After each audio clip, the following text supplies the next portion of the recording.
Jordie, welcome back to New Zealand. Since we saw you last, and you gave us an excellent explanation about what you do with the fighters, you've been recruited by the next champion of the world, and Alex Vokanovski.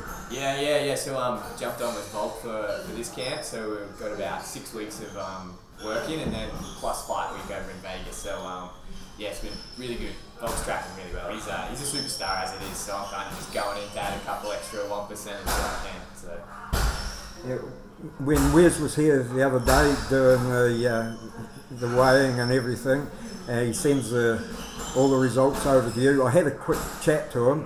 I'll just show you that now, and we can have a look at it. Yeah, absolutely. Yeah. Here with Wes Baldwin from InBody Body Composition Analyzer. Yep. Can you tell us what a body composition analyzer does, Wes? So a body composition analyzer, what it does is it looks at exactly what the body's made out of. So if you step on a scale, you see total weight. So if you lose weight, obviously it could be a good thing, but what we do is we track what that weight's made out of. So that's the more important part, whether it's muscle, fat, bone, water. So we can track all of those statistics and then help you get the perfect body composition rather than focusing on just weight gain, weight loss. And why is it so important for fighters? Just because when fighters are cutting weight, it's important to know quite a few parameters. For example, total muscle mass, because a muscle cell is majority water. So if a fighter essentially has a low body fat percentage and a lot of muscle, then technically they can cut more weight through water, so it makes their weight cut relatively easier. Nutritionists use this information so we can see their resting metabolic rate, and that's what they'll use to determine what calorie deficit they need to beat in order for their fight camp to make weight.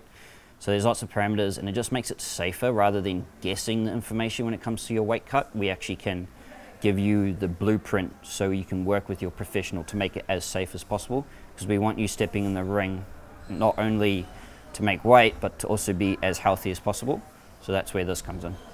And how far out is it ideal to start doing this from a fight day? Different professionals will say different things. I think if you've got access to it, you should scan as much as possible, just because you can't lie to numbers, and if your numbers are in front of you, that's going to make it safe the whole way.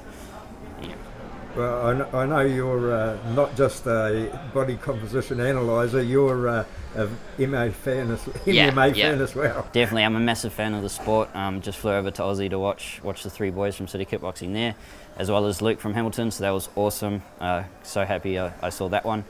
Yeah, I just want to help the boys. If I can make it safer for them, then I feel like I'm doing something to help. So yeah, that's why I do it.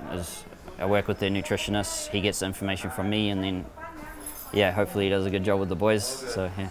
Well, you do it out of your own time. Yep. And at no cost to the boys. So Yep. Everybody in the fight game appreciates you, and Thank you. appreciate you getting the fighters into the cage Yep. in tip-top condition and fighting safely. Appreciate it. Thank you for that. Okay, thank you. Bye. Yeah, so Wes is really good. So he works for InBody, and the InBody scan is a body impedance analysis. So what it is just shoots a little shockwave up and down your body, but it gives me really good information.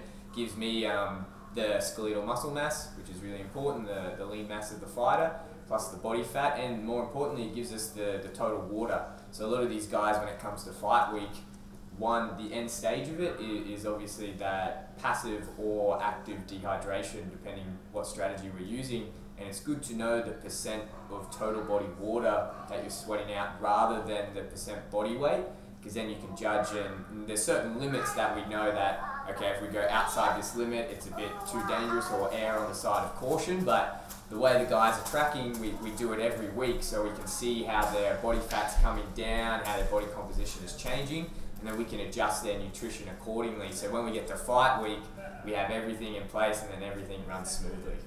Well, you've got all the figures, but the thing that I go by, and I guess all the people watching this will go by, is how the fighters actually feel themselves. And I remember when you first took over Kai, and he couldn't believe how much he could eat and how strong and how light he was. And I just had a yarn to Volk, and he's saying exactly the same things that Kai said all those months ago. Yeah, it's funny, like fighters do have this real less is more attitude, and I guess as they go throughout camp they kind of reduce, but when you look at those scans, they're losing body fat and then they're increasing their muscle mass, so their metabolism is actually increasing. So instead of just being on 800 calories all camp, you can actually each week, given that they're hitting their numbers, you increase their intake just a little bit to keep up. You don't need to be in much of a deficit to get the loss that we're after. So yeah, all of them are eating a good amount of calories and yeah, getting the job done. And performance is always the first priority, right? So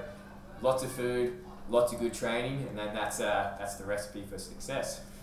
And you don't just rely on figures, you're over here yourself and you talk to the fighters and get their feedback, and you make it more personal than what a lot of other people do. Yeah, that's right. It's just getting involved with them, and seeing. A big part of it is you're trying to figure out what they're burning during their training as well. And if you don't see them train, then how do you know what they're burning? You know, we obviously strap heart rate monitors to get. We do testing prior to that to correlate that heart rate data with the previous testing to get a pretty good outcome. But it's good also just to catch face with them and say, how was that session? How'd you feel? Do we need to stock up fueling beforehand? Do we need to do things afterwards to make sure that you're feeling better? So it's good to get that face-to-face contact with them.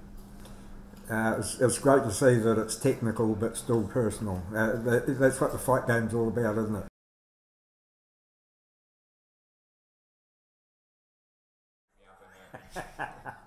Hey, thanks very much for talking to us again, Jordi. Yeah, of course, always a pleasure. I'll see you next time for sure.